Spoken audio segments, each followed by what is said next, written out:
and welcome to the Warrior Healing Center.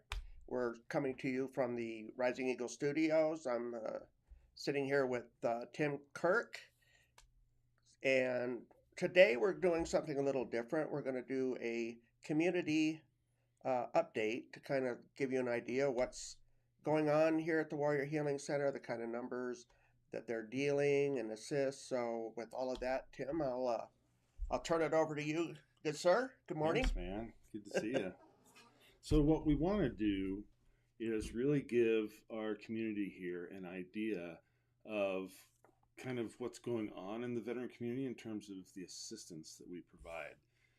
The Warrior Healing Center is really serving the role of a psychological first aid station, an Mm-hmm. emotional first aid station, in the terms of when veterans need long-term assistance or medium-term assistance. That's what the VA is there for. That's what other community providers are there for.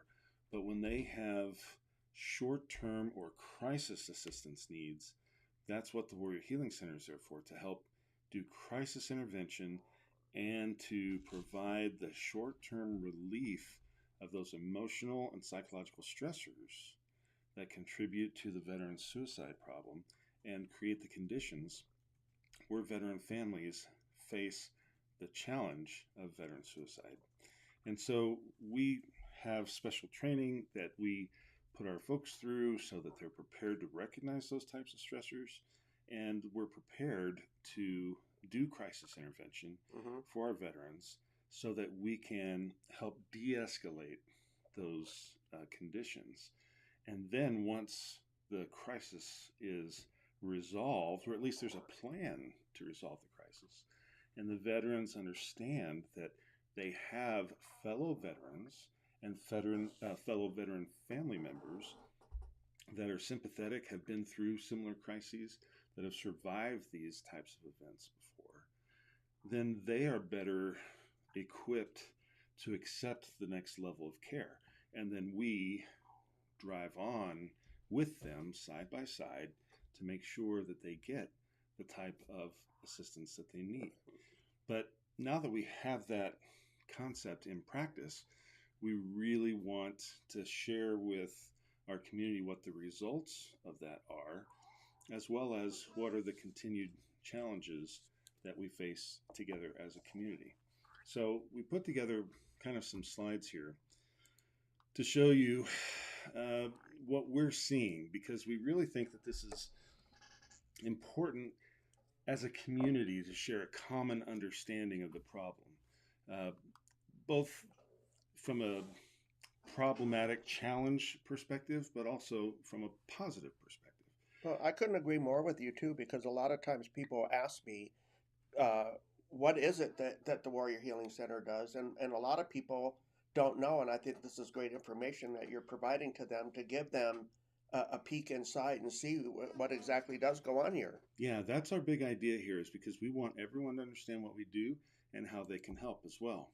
So let's take a few numbers here from our 5 October meeting, where we sat down with the other veteran service organizations in the community to kind of give them an insight into what we're seeing. One of the first metrics that we look at is whenever a veteran comes in to get assistance, we ask them to fill out a self-assessment.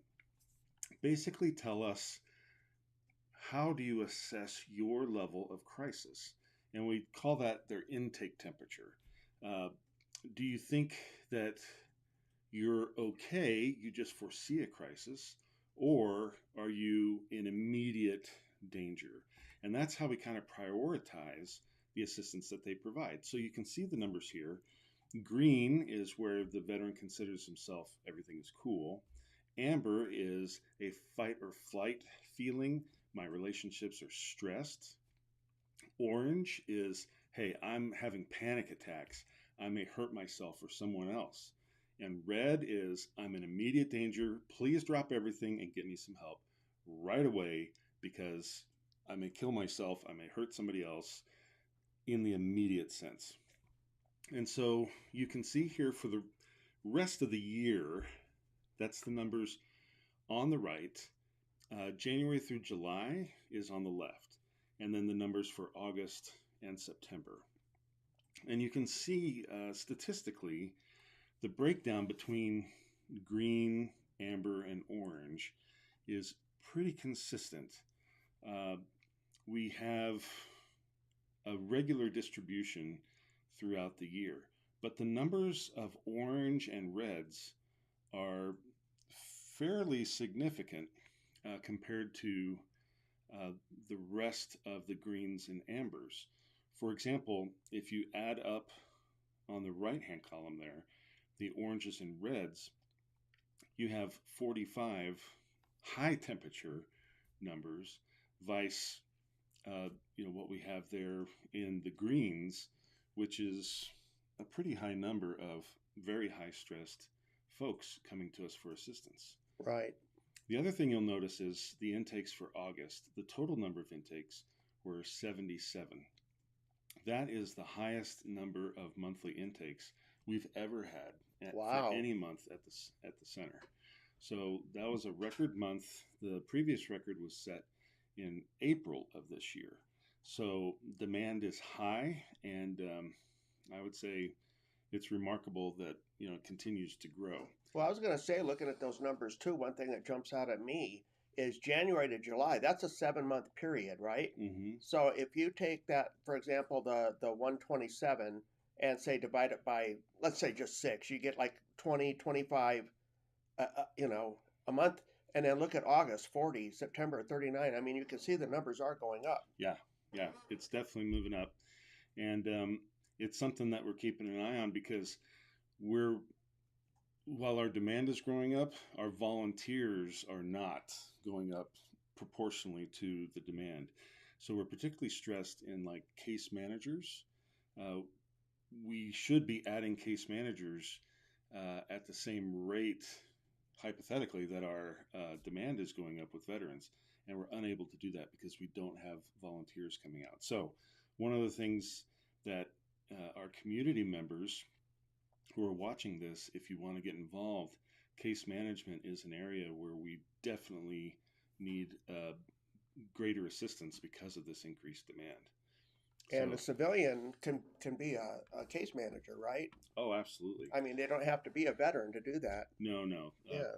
That's one of the realities is that case managers are just regular folks. Like I said, we train folks in psychological first aid, which is really as basic as physical first aid. Right. It's just changing the terminology, understanding crisis intervention, understanding some of the skills associated with it. It's not a complicated concept. You don't need a degree in psychology. It's anything but advanced. It's just an approach. It's just an understanding of how this all works. So now let's move on from our intake temperatures to some of the specifics of the type of assistance that folks are requesting. Now, these numbers don't add up to the totals that you saw previously. These are the types of assistance that the veterans are requesting. So a single veteran could request multiple different types of assistance. Right. So you see there for August and September, the types of assistance requested are pretty consistent across the board between the months. But you see it's no single thing, it's across the board. And we're able to provide the type of assistance to meet these needs. But they are substantial in terms of the types of assistance within these categories. In other words, the cases, the requirements in order to meet the needs is getting more and more complex over time. In other words, they're not just coming in and saying, in the food, for example, they're not just coming in and saying, hey, we need food to make it through the weekend. There are complex housing requirements, complex financial problems, complex food problems, etc. So our case managers are being challenged to a much greater degree than they have been in the past in meeting these requirements. And it's not like it's an overnight fix. Somebody can't walk in the door, say I need housing, and then they're in housing tomorrow. It doesn't work that quick. Right. Much more complicated than it's been in the past. So this gives you an idea of the types of demand that our veterans are seeking. And housing is one of the things that we pay special attention to because we work really closely with our partners in the community, such as HUD-VASH and Good Neighbor Alliance. And we're really grateful to Good Neighbor Alliance for the partnership that they give us and the assistance that they give us because of what we're about to show you here on this next slide. What you see here is in all of 2021, we faced the challenge of 29 homeless veterans in the Wow. community. But so far in 2022, we've seen 85 homeless veterans, and that number now today is actually up to 88. So we're on track to break 100 homeless veterans for 2022, and that is a significant challenge in this community, and it's one that we really don't think there's a full appreciation for, within the community. A lot of folks don't realize that it's gotten quite this bad. And once again, we really appreciate kind of the community approach here with Good Neighbor Alliance. They've been a huge help. HUD-VASH is a huge help, but there are huge gaps in the system, particularly for veterans. And this is something that we're working to fix. We're working with Senator Gowan at the state to apply some approaches, and he's been super helpful in getting this addressed, as well as other representatives up there that are just starting to really look at this. But it's not going away. I mean, the economy in its state and, inflation and all the economic trends that we're beset by right now are affecting veterans really hard. And so it's something that is not going to go away, and it's a challenge that we have to address together as a community.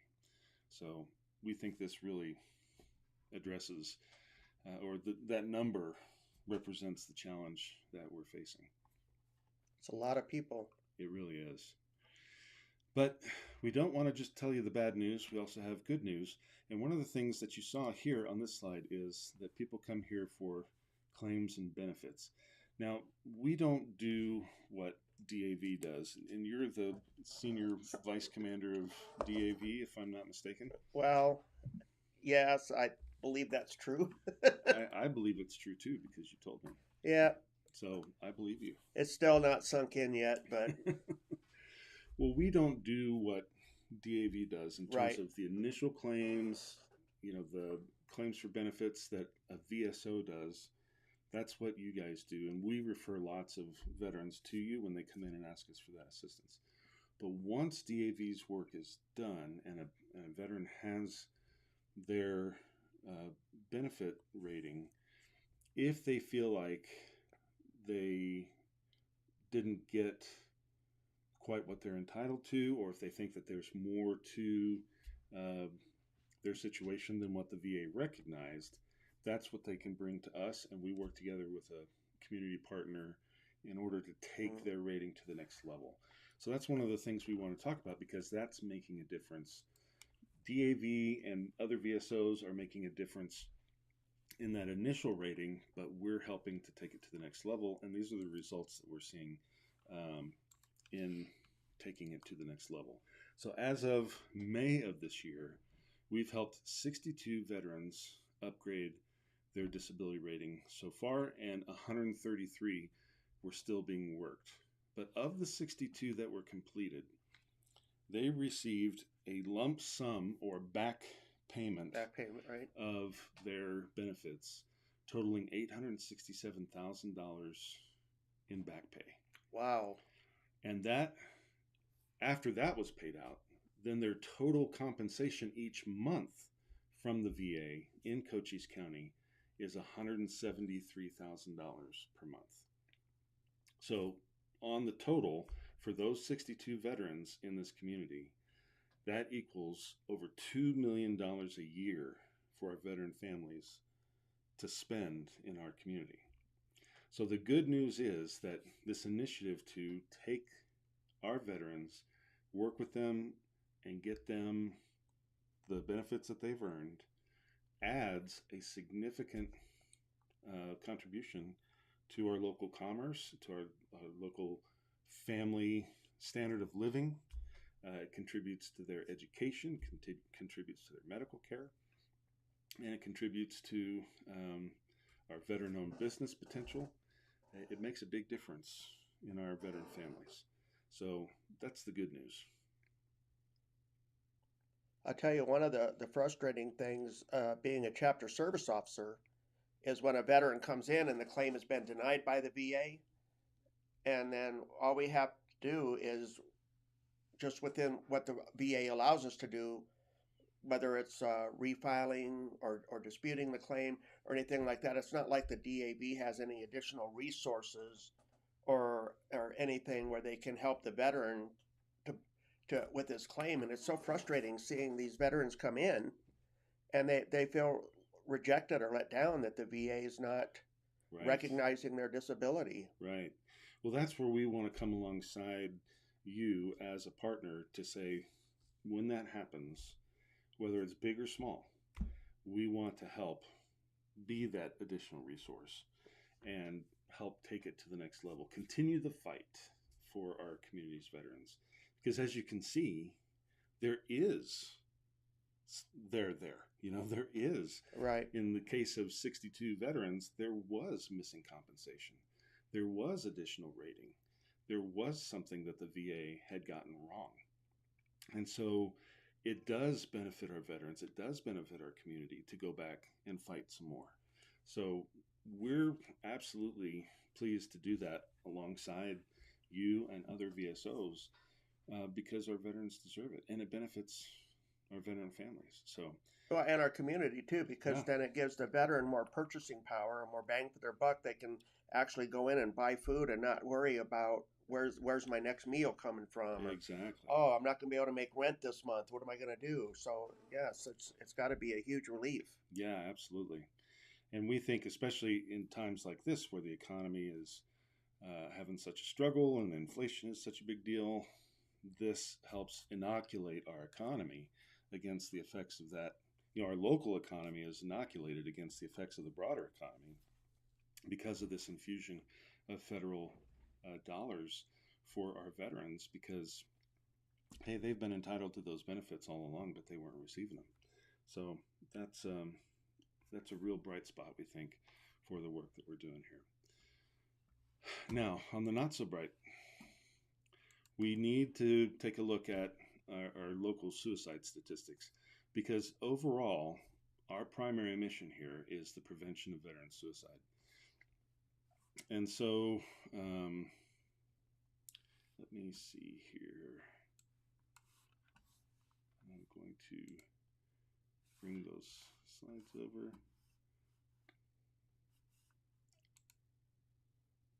And let's see, open up these other slides.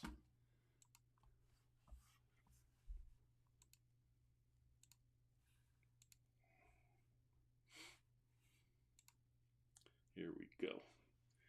So these slides are from the Pima County Coroner's Office. A lot of people don't know that Cochise County does not have a coroner, but rather Pima County covers both Cochise County and Pima County, as well as Graham, La Paz, and Santa Cruz counties. So when it comes to gathering data, we've been working with Pima County as well as Arizona State University, because Arizona State University is the lead agent for the state on the Arizona Violent Death Reporting System. Okay. And all death certificates in the state of Arizona go to Arizona State for analysis and kind of redistribution to various reporting agencies and the federal government to do reporting on violent deaths. So we've given them kind of our request for information, request for analysis, and we're working with Pima County to suss this out. It's been really extraordinarily difficult to get this information, but now that we have it and we're starting to get it and starting to analyze it, we're getting better. But what we're presenting to you is straight from their website. You can check it out yourself. And our analysis is preliminary, but we're getting better, and we're ready to at least share our initial findings for it. We've got a comment from outside that the volume is low. We're having a little bit of trouble hearing you guys. Oh man, let me turn up the volume. Is that better? Cup holder?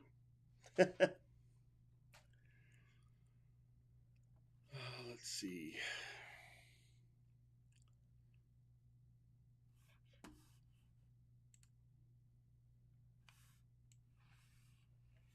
Yeah, we don't like low volume. Okay, so I will also speak up. So this, for example, is slide for 2022, and we're looking at the different causes of death. And we went through and looked at all of this, and you can see here that we have demographics by age group, we have different causes of death, and the four squares are broken up by cause of death. So in the upper left-hand corner, you have suicide. The upper right-hand corner, you have homicide. Lower right-hand corner, you have accidents. Lower left-hand corner, you have natural causes. So for example, 2022, and that's just through August, you have 28 cases of suicide. You have 7 cases of homicide, 74 cases of accidents, and 67 cases of natural causes. Wow. But the red circles are the totals just for under the age of 40. And so we really wanted to go through here and understand the effects of each of these cause categories, as well as under the age of 40. And then we also wanted to understand the veteran cause of death, because everything you're seeing here is for all the population, civilians and veterans, no demographic breakdown beyond excuse me, the age group. You see that there? Yes. So when we step through all the years for the last 4 years, you can see all the different categories here. Here's what we found. So for Cochise County, under the age of 40 for the last 4 years, suicides were 46, accidents were 74, natural causes were 15, homicide 11. And that includes civilians and veterans. I see that. Now, the one thing that we're looking at with accidents, and the thing that we've asked the Violent Death Reporting System folks at ASU to look at, is any number of those could be hidden suicides. In other words, they don't count single vehicle accidents if they don't leave a note as a suicide. They don't count drug overdoses as a suicide unless they leave a note. Even though those are two ways that people... Yes, we call that hidden suicide. Yeah. Particularly for veterans, those are a concern because veterans lose certain benefits under certain circumstances if they are designated as a suicide. So veterans might be getting, shall we say, more clever at committing suicide through drug overdose or single vehicle accidents or fall from great heights, for example, because they don't want their families to be stricken by the stigma of suicide, right, or lose benefits. So we've asked them to take a look at that. Most veteran suicides are by firearms, but that may not be the case. They could be wrapped up in accidents, so we don't know. But one of the key things to notice is that suicide, if you take accidents out, because we really don't know how much of that is really accidental and how much isn't, suicide is a greater cause of death than natural causes and homicides combined under the age of 40 over the last 4 years.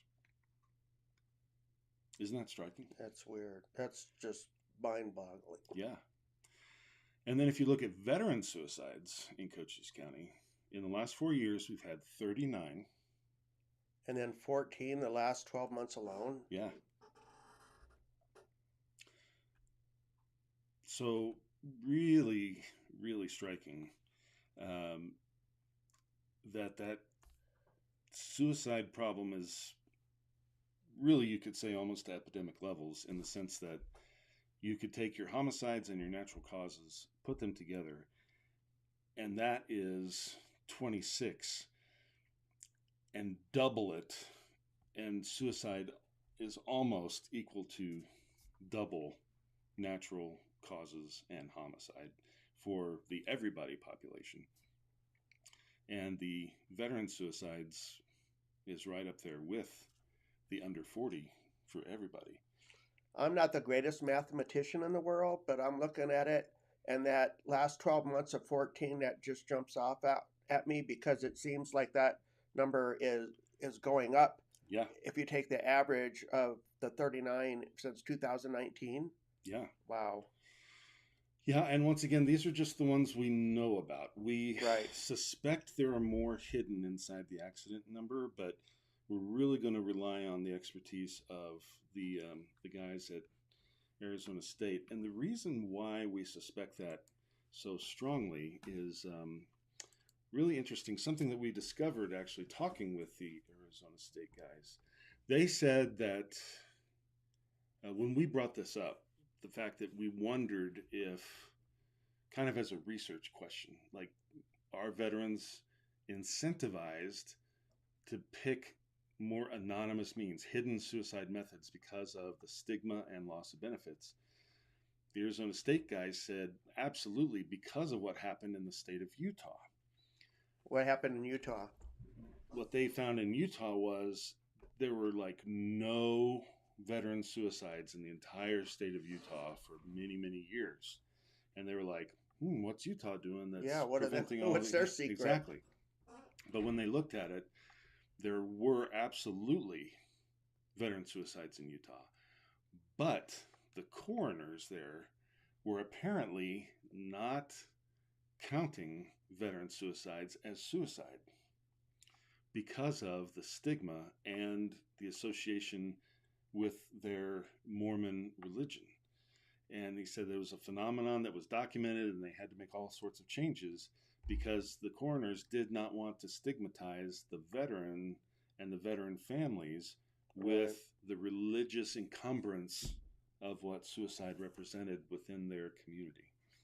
And so it affected how they were counting the numbers, because it's entirely up to what that coroner puts on that death certificate. And anybody that's a veteran that has any type of religious belief, whether in God, whether it's Christian or what the case may be, a lot of them were all taught growing up that suicide, is a sin. So I get what you're saying about the stigmatism. Yeah. And it's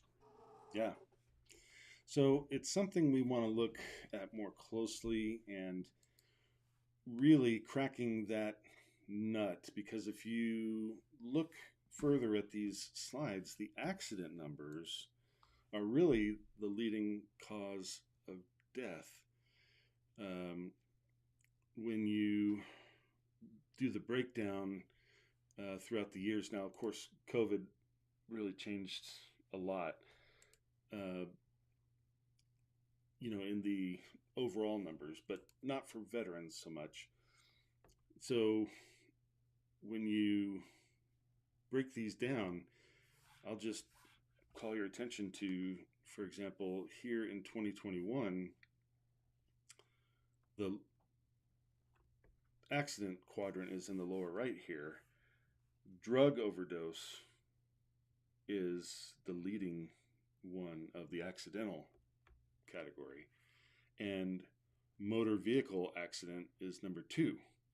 So of that category, 59 deaths are either drugs or motor vehicle accident. wow. In 2020, once again, they're number 1 and number 2, and it's 36 of 49 that are either drugs or motor vehicle accidents. And so far in 2022, they're number 1 and number 2 again, and again it's 36. So you can see that trend is there, and any number of these could be a suicide that doesn't get attributed because of that phenomenon. Does male versus female veteran have any play in it any? Because I noticed the statistics seemed like they were a little bit lower for women veterans. Absolutely. In fact, and this is just anecdotal, but this number here, the last 12 months, 100% of those were male. Wow.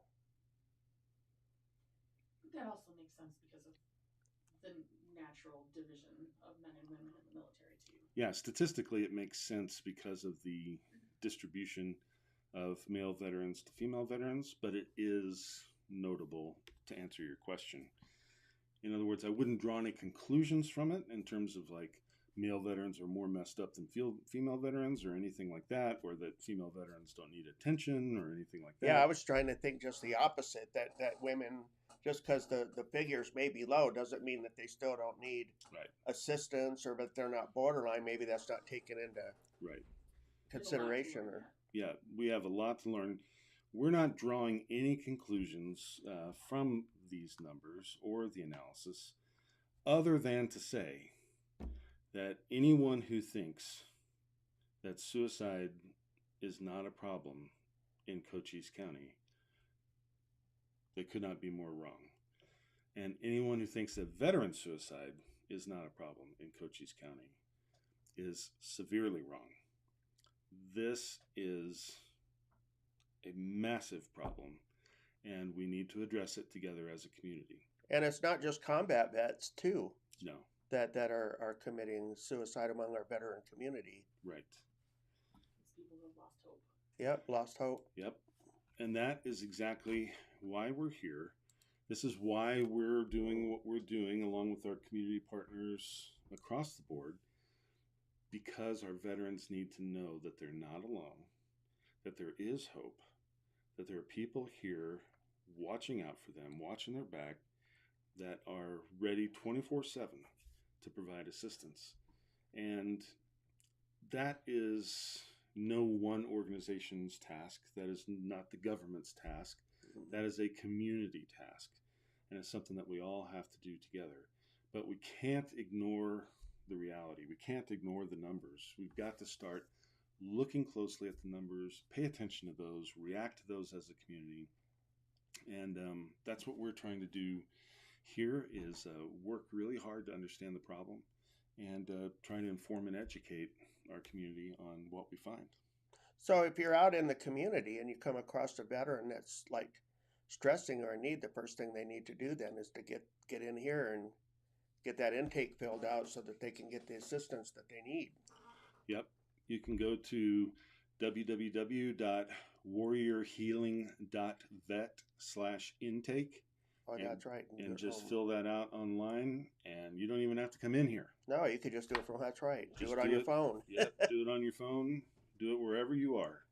And even if you're not in Cochise County and you're out there somewhere and need assistance, fill that out.